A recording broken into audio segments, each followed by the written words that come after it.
This story takes place when I was a junior in high school. For some context, here's a little background information. Back then, I was a busy kid. I was enrolled in all the tough classes and played a few varsity sports. Between school and extracurriculars, I hardly had time for myself, which, honestly, I didn't mind. It gave me an escape from my home life. My parents had recently split up. My older brother had just gone off to college, and it was now just me and my younger brother at home. My little brother, Ryan, was a swimmer, just like me. He was also a smart kid in his own way. We were very alike, even to this day, but the tension between us at that time was unbearable. We didn't get along at all, probably because of the stress we were both feeling from everything that was happening in our family.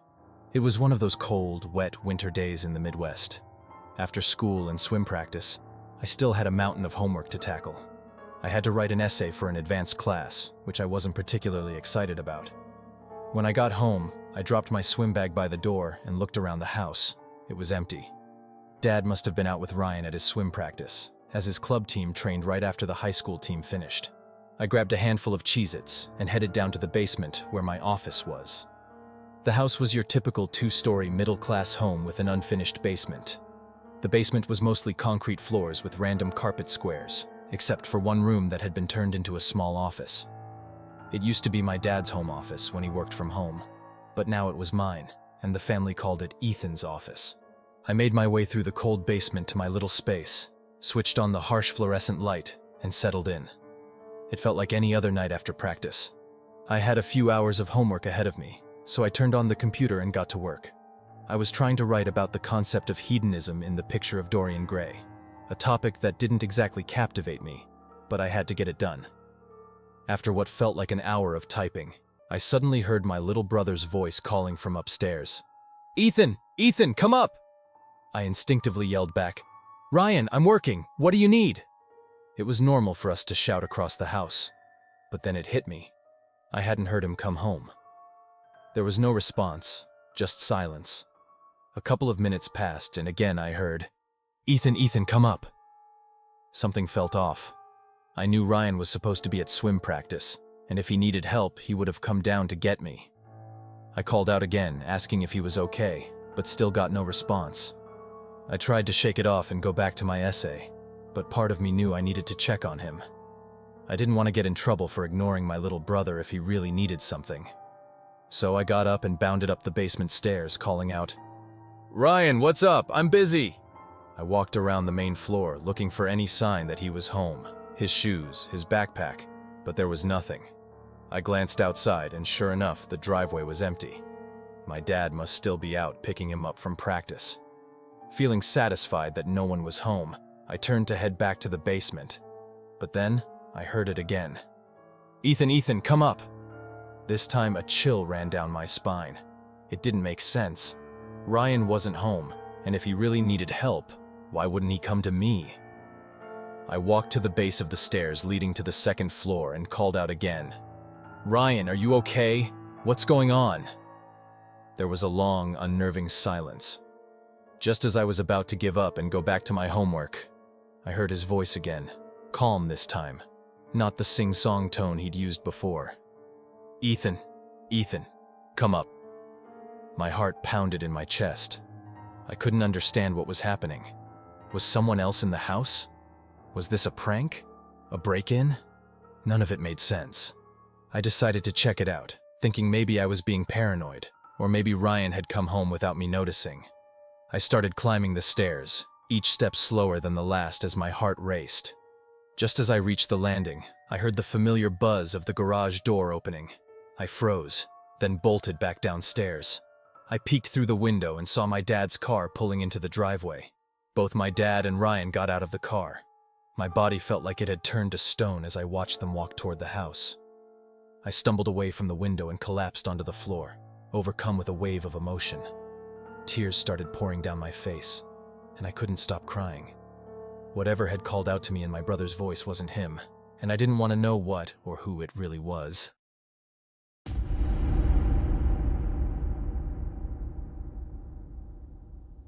This happened about 15 years ago when I was just a kid. My best friend, Ben, and I were exploring an abandoned family resort or bungalow colony in New York. It was tucked away off a main road, down a private dirt path that led to a large, overgrown property. The place was eerie, filled with old, dilapidated buildings, at least 10 small bungalows, a main hall, several bathroom stations, and an indoor pool house. There were also remnants of an outdoor pool, a shuffleboard court, and a kid's playground, all slowly being swallowed by nature. We stumbled upon this place by accident during a walk down Route 209, but we didn't have the courage to explore it that day. We decided to return another time, after dark, to avoid getting caught and charged with trespassing. We came prepared with walkie-talkies and flashlights, ready for an adventure. Our exploration began with the bungalows. They were small, each with 1 or 2 beds, a tiny kitchen, and a bathroom. Some even had little living room areas, but they were all falling apart. About halfway through checking out the bungalows, I split up from Ben because he was moving slower than I was. I found myself trying to get into a larger building, possibly the main hall or office, but every door was locked.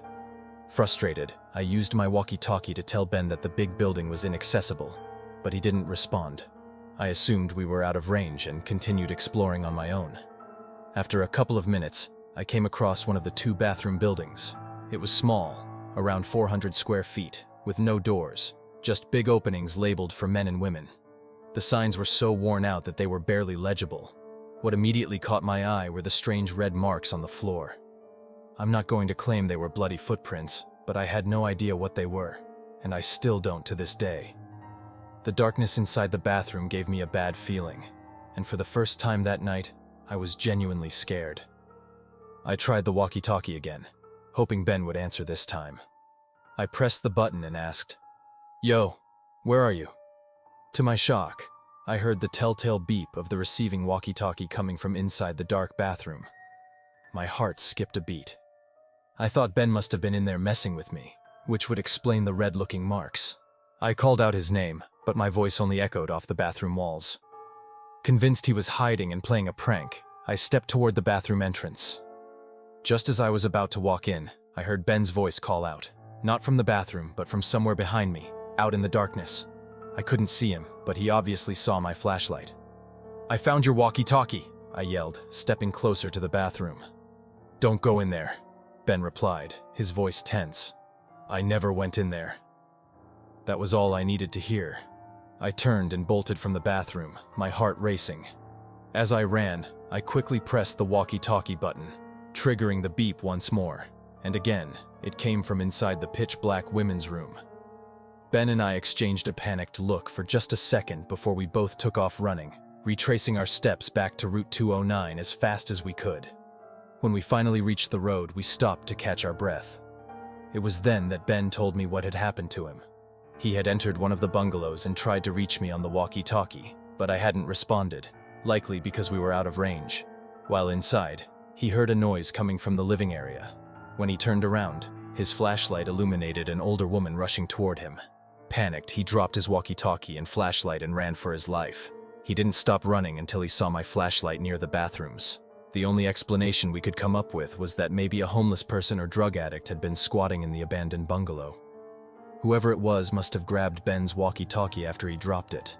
As for why they were in that bathroom, or what the red marks were, we had no clue. Maybe drugs, maybe something worse. We could only speculate. Even though we tried to rationalize what had happened, there were parts we couldn't explain, and that's what made the whole experience so terrifying. To this day, I still wonder what was really going on in that abandoned place.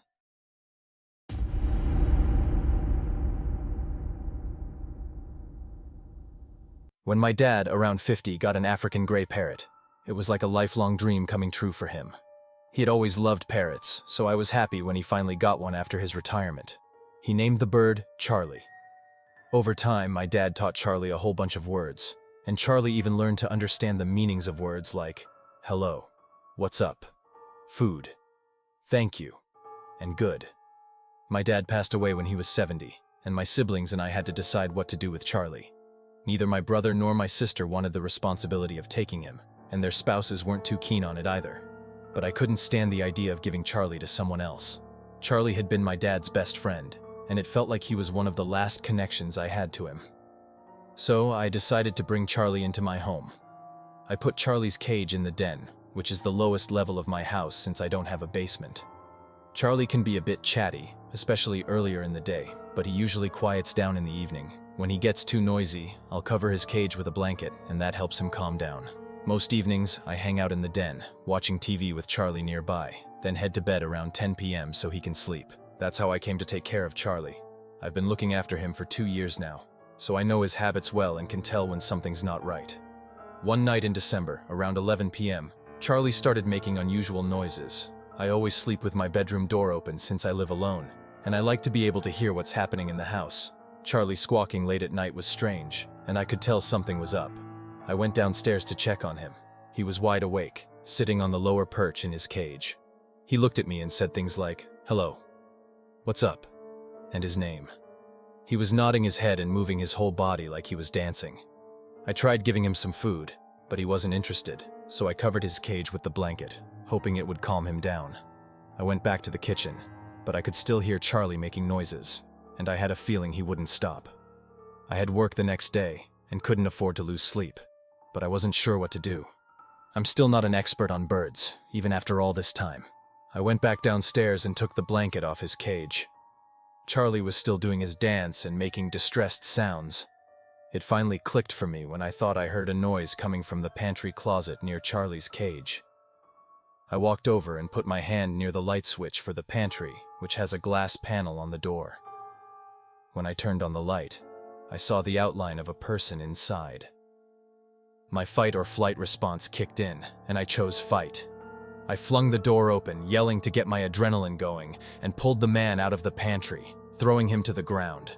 He tried to fight back, but I overpowered him and had him in a chokehold. He was a homeless-looking man, probably in his 50s, and he smelled terrible. I shouted, "Who are you? Why are you in my house?" The man tried grabbing at my face, possibly to gouge my eyes, but I kept tightening my grip around his neck and hitting him. During all of this, Charlie was going wild in his cage. When the man seemed weak enough, I ran to get my phone and called 911 while keeping him on the floor. The man was taken away by the police, but he had no ID or belongings. Nothing. He was homeless, and as such he was judgment-proof, meaning even if I tried to sue him, there was nothing to gain. He had raided my pantry that night, opening jars of peanut butter, boxes of cookies, crackers, and all kinds of other food. If it hadn't been for Charlie, I have no idea what that man might have done in my house. I'm incredibly thankful for Charlie, and I like to think that part of my dad is still watching over us, through that bird. Thank you for watching. If you enjoyed our stories and would like to hear more, please consider subscribing to our channel. Your support helps us continue bringing you captivating tales and new content every week. Don't forget to hit the notification bell so you never miss an update.